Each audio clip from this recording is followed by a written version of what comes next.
Well, the Supreme Court, in an unsigned order, essentially allowed a lower court order that said, from Judge Boasberg, now you got to bring that deported El Salvador illegal alien back to the United States, can't remain in that supermax prison.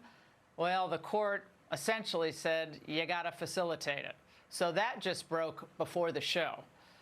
Joining me now, Missouri Senator Eric Schmitt. Senator, well, here we go. We got a massive problem with illegal immigration in the United States. The voters made it clear they wanted Donald Trump to do something about it. Donald Trump tries to take measures, sometimes, I guess, extraordinary measures to keep us safe.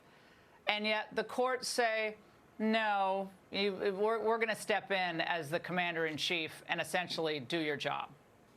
Well, I think that it's important to give context here, Laura, as this is breaking. I just had a chance to review the order before coming on your show, and it's very limited. This guy is deportable. This guy is a gang member. He is an MS-13 member, and they can deport him. They just couldn't deport him to El Salvador, evidently. So at the end of the day, this guy's going to be gone, and he should be gone, and there are hundreds of thousands more like him. This mass deportation effort, the American people, as you said, voted for this. We need more of it. And Judge Boasberg was slapped down earlier this week when he tried to intervene in the core Article 2 powers of the President of the United States. So as all these cases make their way through, the President's well within his authority to do it. In this specific example that just happened here, he's going to get deported, and he should. It just will be somewhere else other than El Salvador. So he'll be brought back to the United States, kept in immigration custody, presumably, and then deported to his home country? You think that's how it's going to work?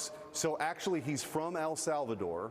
He had a credible claim under the Biden administration for asylum under evidently a threat from another gang, but he is a hardened criminal. So they can deport him because he's deportable. I mean, this is how ridiculous all this is. He's deportable. They will deport him somewhere else, that they just can't actually deport him to El Salvador. So either way, the Trump administration is going to continue this effort. And like I said, there are over 1 million people here with criminal backgrounds and on the terrorist watch list that the Biden administration let in, whether through a goofy asylum process where they gave him a court date 10 years later, or through this parole process. Either way, they were just trying to allow as many people to come here illegally, 15 to 20 million. So this is going to be methodical. The good news is border crossings are down 95%, but there's a lot more work to do on these actual deportations. Well, it also broke right before the show, and Doge was tweeting this out as well, that apparently there are 6,300 individuals who were paroled into the United States. That's their only legal status, is that Biden's people thought, oh, let's bring in these people.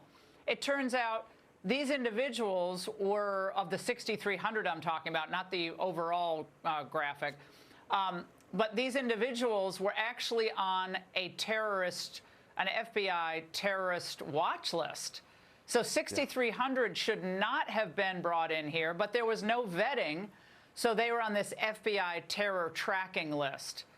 So again, this is what we're learning now about what Biden did to America. Well, it's worse than that, because these are just the people we know about who were paroled. There's literally tens of thousands of others that came in here illegally on the gotaways. But in this example, it just goes to show the abuse of the Biden administration. The parole process is supposed to be individualized, right? An individual case seeking to come here, somebody wanting to come here, maybe here temporarily, and then they go home eventually, right? Biden used this to parole people from entire countries and kept extending that, violating the law. So this is, again, all this kind of two-step that they used to flood this country through mass migration, through the NGOs who are being funded by USAID. This whole thing is a disaster. But President Trump is bringing order out of the chaos here, and the deportations are going to continue. But this is just another example, Laura. These people came here illegally. They were given parole. They should have been individualized. They weren't individualized, and now they're receiving government benefits. They need to be cut off and sent back. Yeah, well, again, the Customs and Border Protection, they're getting to the bottom of these hundreds of thousands of people who were flown into the United States. Yeah. Okay, they weren't here. They were flown into the United States, which a lot of Americans don't understand. But again, just so far, they've found 6,300 of them on this FBI terrorist screening list? I mean, so far. this can't even, we're beyond the Supreme Court, guys. We're beyond the Supreme Court. We're on, I think Americans have to understand just how endangered our country is, not just by the economic waste, fraud, and abuse, but by potential terrorists who are just living amongst us. Senator, will the U.S. Senate conduct hearings into this particular issue? Absolutely, we should. And we got to do everything we can to provide the oversight to make sure they're continuing to find these people. But Laura, this is the open borders crowd. These are the same people that the globalists that suppress free speech. They don't believe in those things. They don't believe in borders. They think they're arbitrary lines on maps. And they use our taxpayer dollars to fly them in here illegally. And we need to get them out of here. All right, Senator, thank you very much.